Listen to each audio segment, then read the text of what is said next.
తాకట్టులో ఉన్న బంగారాన్ని విడిపించి ఆ రోజు ఆన్లైన్ రేట్‌కు మేము కొనుగోలు చేస్తాం. అక్షయ గోల్డ్ హబ్. ఓం శ్రీ గురుభ్యో నమః. హరి ఓం. లక్ష్మీం క్షీరసముద్రరాజతనయాం శ్రీరంగదామేశ్వరీం దాసీభూత సమస్తదేవవనితాం లోకైకదీపాంకురాం శ్రీమన్మందకటాక్షలబ్ధైవవద్బ్రహ్మేంద్రగంగాధరాం త్వాం త్రైలోక్యకుటుంబినీం సరసిజాం వందే ముకుందప్రియాం. అగజానన పద్మార్కం గజానన మహర్నిశం అనేకదంతం భక్తానాం ఏకదంతముపాస్మహే. శ్రియః కాంతాయ కళ్యాణ నిధయే నిధయేర్థినాం శ్రీవేంకటనివాసాయ శ్రీనివాసాయ మంగళం. మంగళం కౌసలేంద్రాయ మహనీయ గుణాత్మనే చక్రవర్తి తనూజాయ సార్వభౌమాయ మంగళం. వాగర్ధావివ సంపృక్తౌ వాగర్ధ ప్రతిపత్తయే జగతః పితరో వందే పార్వతీ పరమేశ్వరౌ. అందరికీ నమస్కారం. సమస్త సన్మంగళాని భవంతు. నిత్య శ్రీరస్తు నిత్య సన్మంగళాని భవంతు.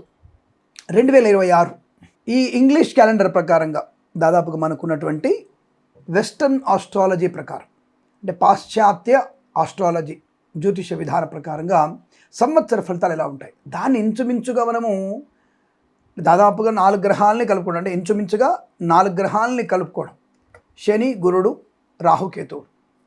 అయితే మరి ఇది మనకి ఉగాది నుంచి కదా పంచాంగ శ్రవణము, మరి ఇప్పుడు ఫలితాలు ఎందుకు చెప్తున్నారు అనేటువంటి భావన మీకు ఉండొచ్చు. అంటే కొంతమందికి ఉత్సుకత ఉంటుంది. 2025 నాకు ఇలా ఉంది. They are calculated January 1 to 31 December. ఈ జనవరి 1 నుంచి 31 వరకు, డిసెంబర్ 31 వరకు లెక్కించుకునేటువంటి వ్యక్తుల కొరకు వాళ్ళ సంవత్సరం ఎలా ఉంది కావాలి అంతవరకే.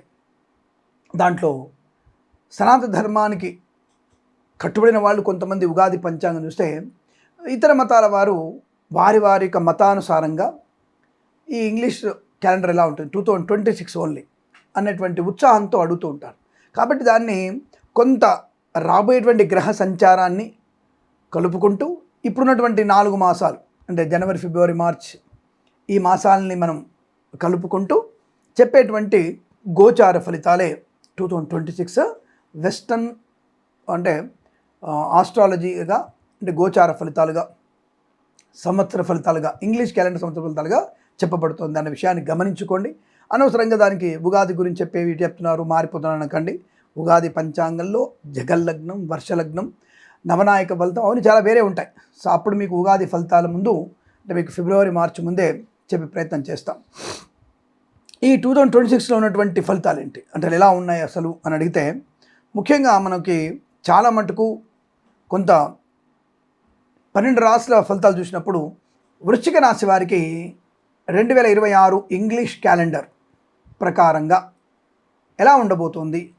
కొన్ని పనులు అనుకుంటున్నాం స్వామి అవుతాయా, పోలీస్ డిపార్ట్మెంట్లో లేదా సిబిఐ డిపార్ట్మెంట్లో ఉద్యోగం కోసం ప్రయత్నం చేస్తున్నాను అవుతుందా, లేదు స్వామి ఈసారి నేను ఎట్టి పరిస్థితుల్లో ఎమ్మెల్యే అవ్వాలి, లేదంటే రాజకీయంలోకి వెళ్ళిపోవాలి, నా గెలుపు నేను చూస్తున్న వ్యక్తులకి ఎలాంటి విషయాల్లో ఎలాంటి అనుకూలతలు ఉన్నాయో చెప్పగలరా అని అడిగితే, దానికి సమాధానం మీరు అనుకున్నటువంటి పనులలో అనుకూలవంతమైన శుభయోగాలు పొందడానికి మీరు ఏప్రిల్, మే వరకు వెయిట్ చేయండి. ఏప్రిల్ ఆఖరి వరకు చాలు. తదుపరి మీరు ఆడింది ఆట, పాడింది పాట. అంటే సమస్త శత్రునాశనం. ఎవరెవరైతే మన గురించి చెడుగా మాట్లాడుతున్నారో, ఏ వ్యక్తులు మన గురించి మనం నాశనం అవ్వాలని కోరుకుంటున్నారో వాళ్ళకి పతనం ప్రారంభమవుతుంది. నజర్ అంటారు కదా, ఆ నజర్ను పోగొట్టుకునేటువంటి శుభతరుణం. మరి ఏప్రిల్ వరకు అలాగే ఉండాలా స్వామి అంటే, ఎస్ అఫ్ కోర్స్ అలాగే ఉండాలి. Share market, speculation, commodities, crypto currency, bitcoins, లాటరీలు ఏప్రిల్ వరకు మీరు దీర్ఘకాలిక పెట్టుబడి పెట్టండి. డే ట్రేడింగ్ ఆడకండి. తర్వాత కొంతవరకు డే ట్రేడింగ్, మ్యాక్సిమం దీర్ఘకాలిక పెట్టుబడి పెట్టండి. అప్పుడు మీకు మంచి ధనయోగం ఉంటుంది. రావలసిన డబ్బు వస్తుంది. ఈ సంవత్సరంలో రుణ విముక్తులు అవుతారు స్వామి. ఈ సంవత్సరంలో ఈ రాశి వారు రుణ విముక్తులు అవ్వడం ఖాయము. దాదాపుగా మోర్ దెన్ 60% రుణ విముక్తులు అయిపోతారు. ఇందులో ఛాలెంజ్ చెప్తున్నాను నేను. ఉద్యోగ లాభం అద్భుతం. అనుకున్నటువంటి చోట అనుకున్న స్థాయి ఉద్యోగాన్ని పొందుకుంటారు. మళ్ళీ మీరు 10th పాస్ అయిపోయి గవర్నర్గిరి కావాలంటే రాదండోయ్. ప్లీజ్ ఆ విషయంలో కొంచెం జాగ్రత్తగా ఉండరా ప్లీజ్. ఎందుకంటే చదివిందే 10th, ఆ 10th చదివి గవర్నర్కి 10th చదివి ఐఏఎస్ అంటే ఎలా వస్తుంది మనకి? అర్హతకు తగినటువంటి దాన్ని ఆశపడాలి. అర్హత లేకుండా అందలం ఎక్కుతుంటే కుదరదండోయ్. అంటే ఎవరైనా సరే వారి వారి అర్హత తగినటువంటే స్థాయి ఉంటుంది. ఆ విషయం గమనించండి. ఎవరైనా సరే అర్హత తగ్గినట్టు స్థాయి ఉంటుంది. ఇది గమనించుకోవాలంటున్నా నేను. ఈ విషయంలో ఎవరేం చేసేది లేదు.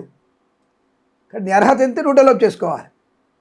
దాని తగ్గట్టుగా వృత్తి, ఉద్యోగ, వ్యాపారాదులు చేయాలి. లాభం ఉంటుంది. కానీ దానికోసం నిరంతరం కృషి జరిపితే చాలు. తల్లిదండ్రుల మాట వింటే చాలు. వేగాన్ని కంట్రోల్ చేసుకోవాలి. బుద్ధిని సరిగ్గా ఉపయోగించాలి. పరనింద చేయకూడదు. అలాగే ఏది భగవత్ స్వరూపము దాన్ని మనము నాశనం చేయకూడదు. భగవత్ స్వరూపమైన ఏ పదార్థాన్ని, ఏ వస్తువుని, ఏ జీవిని నాశనం చేయకూడదు. ప్రతిఘటించడానికి అనవసరంగా అటువంటి వ్యక్తులతో అనవసరమైనటువంటి వాదోపవాదాలు, ప్రతిఘటనలు ఇబ్బంది కలిగిస్తాయి. జాగ్రత్త. ఏదేమైనా ఏప్రిల్ ఎండింగ్ వరకు కాస్త సామాన్య ఫలితాలున్నా, అంటే ఇబ్బంది ఫలితాలు లేవండి, సామాన్య ఫలితాలున్నా ఆ తదుపరి మీకు అద్భుతం, అమోఘమైనటువంటి శుభయోగాలు, వస్తులాభము, వాహన యోగము, share market, speculation, commodities, crypto currency, bitcoins లాభాలు, విద్యాభివృద్ధి, పోటీ పరీక్షల్లో IELTS, GRE, TOEFL, GMAT, SAT, CA, IAS, IPS, UPSC లాంటి ఎగ్జామ్స్ ఏవైనా సరే, జేఈఈ మెయిన్స్ లాంటి పరీక్షలన్నీ కూడా మీకు తప్పకుండా మంచి విజయాన్ని సాధించే అవకాశం ఉంటుంది. మరి స్వామి ఏప్రిల్ లోపల పరీక్షలున్నాయి స్వామి మీరు భయపెడుతున్నారు, జన్మజాతకం చూయించుకోండి.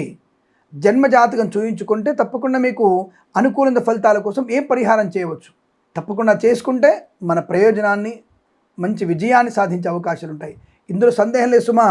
దీని గురించి అనవసరంగా కంగారు పడిపోయి మన పరిహారం చేసి అవుతాయా అంటే, పరిహారాల వల్ల మంచి విజయం సాధించుకునే అవకాశాలు ఉంటాయి. జన్మజాతకం చూయించుకోండి, అనుకూలంగా ఉంటుంది. సినిమా రంగంలో వ్యాపార లాభం, రాజకీయ రంగంలో అనుకూలత, కళాకారుల క్రీడలకు అభివృద్ధి, నూతన వస్తు వాహనాదులు కొనుగోలు చేయడము, నూతన గృహయోగము, కన్సల్టెన్సీ మీద ఆధారపడవచ్చు, మ్యారేజ్ బ్యూరో నుంచి శుభవార్త వినవచ్చు, వివాహ యోగ్యత, సత్సంతాన ప్రాప్తి, కుటుంబ సౌఖ్యము, సోదర మైత్రి, ఆస్తి పంపకాలు, కోర్టు వివాదాలు సమస్యపోయేటువంటి అదృష్ట యోగము, బంధుమిత్రుల సమాగమం, విందు వినోదాదుల్లో పాలు పంచుకోవడం, వివాహ యోగము, కృత్రిమ సహజ సత్సంతాన ప్రాప్తి, అన్యోన్య దాంపత్య సుఖజీవనము, రోగనాశనం, రుణ విమోచనం, boutiques, beauty parlour, bamboo depot, బాణసంచ కర్మాగారం, టైల్స్, టైళ్ల వ్యాపారం, ముద్రణాలయం, గ్యాస్, కన్స్ట్రక్షన్, రియల్ ఎస్టేట్, మద్యపానం, హోటల్, బొటిక్స్, బ్యూటీ పార్లర్, అలాగే ఫార్మా, సిమెంటు, ఐరన్, ఇటుకలు, ఇసుక, రాగి, ఇత్తడి, మైనింగ్ వ్యాపారంలో కూడా లాభాలు పొందుకునే అవకాశాలు. వాహన యోగం, డ్రైవర్లకి, పెయింటర్లకు కలిసి రావడం, విద్యాభివృద్ధి, ఉద్యోగ ప్రాప్తి, వేద పండితులు, పురోహితులు, బ్రాహ్మణోత్తములు, కులవృత్తుల వారికి, జ్యోతిష్య పండితులకి, వైద్యులకి, వైద్య బృందాల వారికి, న్యాయవాదులకి, ఎల్ఐసి, మెడికల్, గృహ నిర్మాణ జంట కూడా అత్యంత సానుకూలవంతమైన శుభయోగంగా చెప్పబడుతుంది. అనుకున్నది సాధించేటువంటి అదృష్ట యోగం, సువర్ణ వజ్రాభరణ ప్రాప్తి, ప్రశాంతమైనటువంటి సుఖజీవనం. తప్పకుండా మీరు అనుకున్నటువంటి ఒక ఉన్నత ప్రయోజనం, పిల్లల వల్ల గౌరవం, ఆనంద యోగం, ప్రయాణాల, తీర్థయాత్ర సేవలు, మంచి మాతాపితల సౌఖ్యాన్ని పొందుకునేటువంటి అదృష్ట సంవత్సరం. ఏప్రిల్ వరకు కాస్త సామాన్య ఫలితాలు ఉన్నాయి. భగవద్గీత, జాతక ఫలితాలు బాగున్నా బాలేకపోయినా నిరంతరం భగవద్గీత పారాయణం మనకి అదృష్ట యోగాన్ని కలిగిస్తుంది. ఏ పూజలు చేసినా చేయకపోయినా ఈ నిరంతరం భగవద్గీత చదవండి. మనం ఎలా ఉండాలో తెలుస్తుంది, చైతన్య స్థితి ఎలా పొందుకోవాలో తెలుస్తుంది మనకి. అందుకే నేను ప్రతి వీడియోలో కూడా భగవద్గీత పారాయణ గురించి చెప్తుంటాను. అది మీరు నిరంతరం పారాయణ చేసుకోండి, అనుకూలంగా ఉంటున్న విషయాన్ని గమనించండి. ఈ సంవత్సరం ప్రతి సంవత్సరం కూడా మీకు అష్టైశ్వర్య ఆనంద స్థితి పొందాలని కోరుకుంటూ సర్వే జనా సుఖినో భవంతు. ప్రేమతో మీ కిరణ్ శర్మ.